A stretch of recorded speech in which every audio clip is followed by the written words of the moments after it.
Salut Philippe. Salut. Quack, quack, quack. Voilà. Tu aimes ça les trois beaux canards. Tu es un vrai canard, tu Oui. as trouvé ta place. Ça fait 2 semaines de suite qu'on a 3 canards.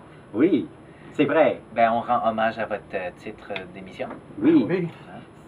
Oui.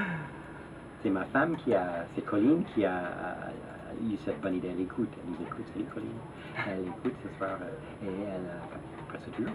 Mais c'est elle qui a eu cette idée, qui a pondu cette idée. Comme la chanson dans V'là le bon vent. Voilà, c'est ça. Justement. Donc c'est un peu, la fin est un peu funeste, donc ça fait un peu punk, je trouve. J'ai bien aimé le titre quand elle a proposé. Ouais. Très bien. Alors, parlons un peu du théâtre, peut-être, qui était Ok. longtemps une grande passion, et ça l'est Oui. encore. Ça l'est toujours. C'est sûr que, je veux dire, ça a été, une grande passion. Je veux dire, j'en mangeais, j'en rêvais la nuit. J'ai fait ça dur, là, pendant plusieurs années. J'ai travaillé avec plusieurs compagnies, le Théâtre populaire d'Acadie, le Théâtre L'Escaouette, le Petit Théâtre de Sherbrooke, le Théâtre du Risorius. Ça m'a amené à voyager un peu partout, Québec, en France. J'ai fait des tournées en Acadie, là, dans le Nouveau-Brunswick, Nouvelle-Écosse, du Prince-Édouard. J'ai travaillé beaucoup avec un collectif d'artistes. En fait, on s'appelait le collectif Moncton Sable. Effectivement. Puis, on a fait beaucoup de théâtre plus expérimental. En fait, on n'aimait pas le mot expérimental parce que ça faisait trop rappeler les années 70 un peu, là. Tout théâtre est expérimental. C'est Oui. bon, en fait, on fait des expériences. Oui, alors nous, c'était vraiment du théâtre de recherche. Voilà. On s'appelait Moncton Sable parce que on voulait faire du théâtre autrement. Et au lieu de partir d'un texte, on voulait partir des corps des acteurs dans l'espace en interaction avec une matière. Donc, on avait 25 tonnes de sable et le premier spectacle se passait dans 25 tonnes de sable. Ensuite, on explorait beaucoup d'autres matières comme la craie, le foin, et puis même notre production au 10e anniversaire, c'était papier.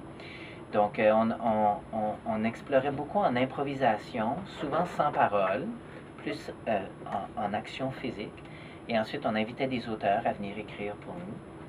Et puis, là, on montait nos productions comme ça. On a fait plusieurs productions, une douzaine en 10 ans.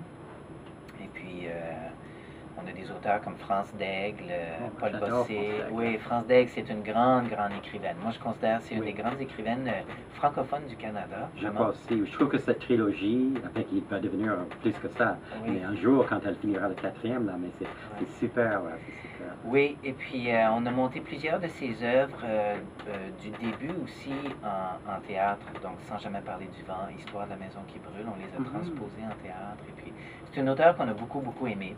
C'est une grande auteure de la modernité, là, ça c'est sûr. Paul Bossé aussi, c'est un grand auteur de la modernité qui est plus, qui a fait beaucoup d'études en cinéma, puis qui est plus rigolo quand même.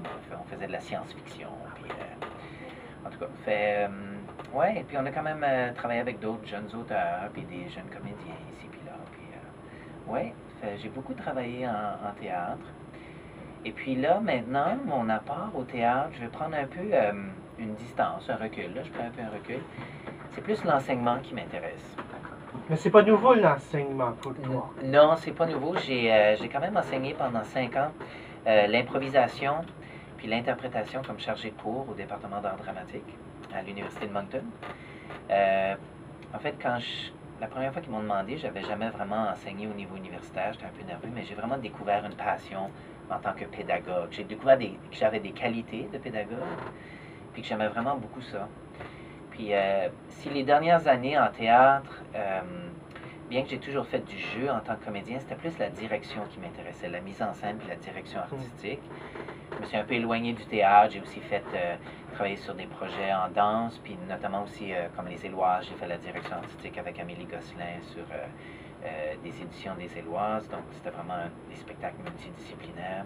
Mais l'enseignement, c'est quoi que j'aime beaucoup, parce que c'est la transmission du savoir, puis en même temps, c'est pousser les gens.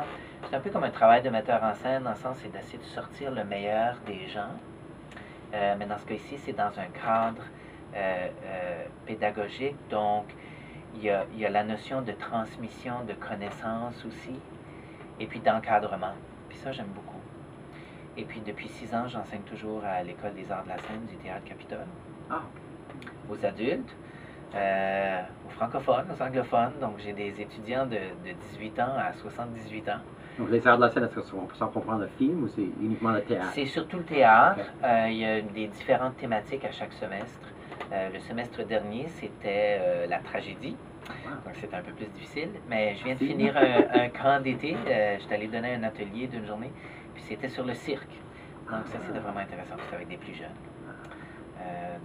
Oui, c'est vraiment... puis c'est une bonne école. C'est tous des professionnels de la scène qui ont une pratique, une expérience pratique aussi.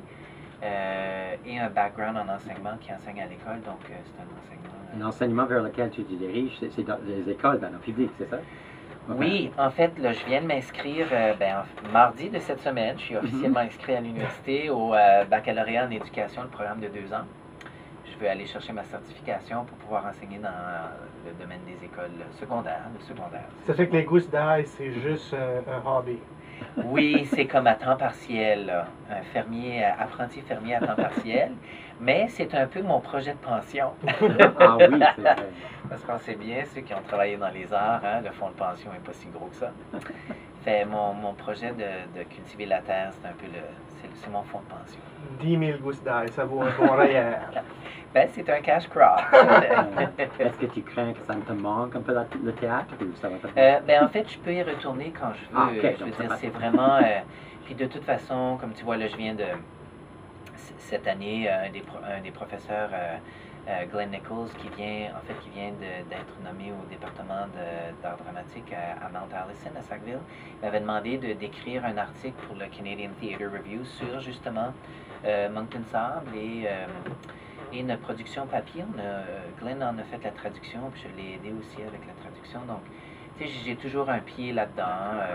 J'ai travaillé sur une production récente en danse-théâtre, je dirais.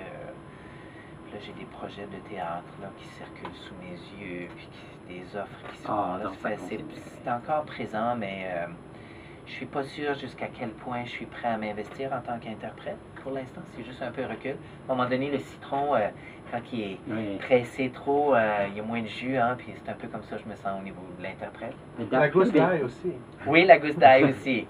Mes gousses sont très juteuses, d'ailleurs. Mais d'après mes quelques expériences au théâtre, c'est vrai que l'investissement est énorme. C'est chaque fois. Oui. Je me souviens de... Oui, c'est vraiment un grand investissement Ouais. émotif, physique. Oui.